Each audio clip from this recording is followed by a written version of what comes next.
So, as of recently, being like last year, my interest in the Friday Night Funkin. This is already a bad idea because, like most of the communities with a child fan base, have everyone you meet be incredibly based or quite literally 12.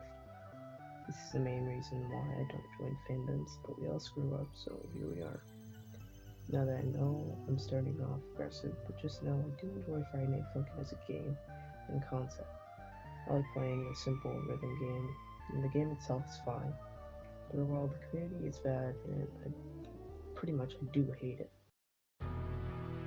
So the first thing I want to talk about is more of an inconvenience than like a damning instance.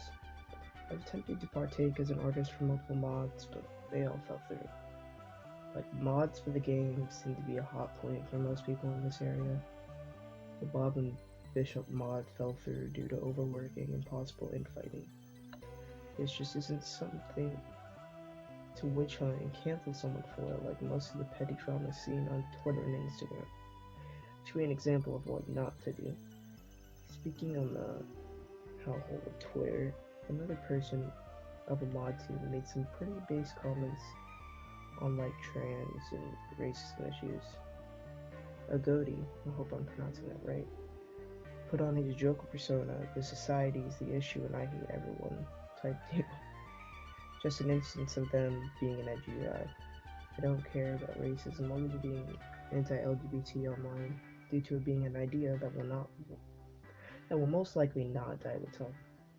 I do take issues with pedophiles though. So Friday Night Funkin' is not a kids game. We know that before I get shot and hashtag cancelled on Twitter. We know this. Still, most of the community does consist of minors and teenagers. This is an issue due to adults in the fandom interacting with kids in a sexual manner. Kaloshi, I believe, is one of these individuals. In two instances when he was 18 and 20, he spoke sexually to a 14 and a separate 15-year-old, as in doing ERP. While you can't shield minors from going and seeing adult content, some poor worshippers, maps, whatever they want to call themselves, however, actively seek and engage with younger individuals. I had been in a situation on Instagram finding that from creator who, being 16/17, engaged in ERP with individuals aged between 11 and 14. This argument itself might lead you to ask and question my credibility and why I was interacting with such a user, but I did not know until one of the said 14, 11-year-olds came to me about it. Being that both parties are minors or censoring names, etc., I don't want to believe he's changed due to me not being able to talk to him, even though I kinda did, or look through his DMs. This and the previous mentioned roleplay are the main reasons why I did myself from him and that genre of people in general. That's why I leave all those group chats. It's pretty funny.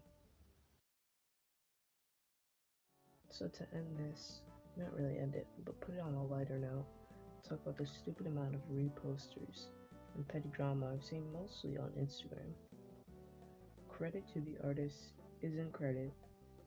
Copying a sprite you took from someone who took it from a game is not stealing.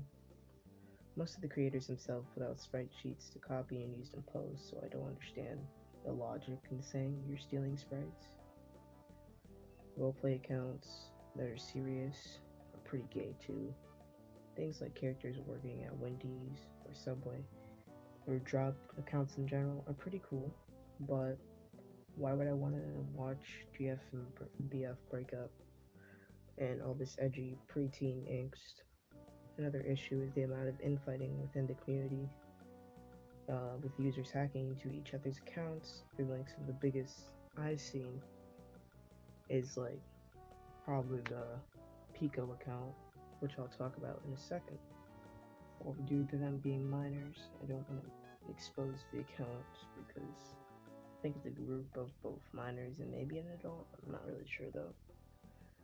But if you're in the community, you do know about that Pico account. It's pretty big.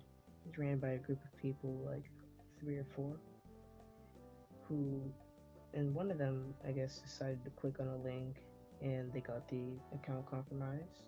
Or possibly the user that compromised the account was in the group, but I'm not sure. I don't think so, though.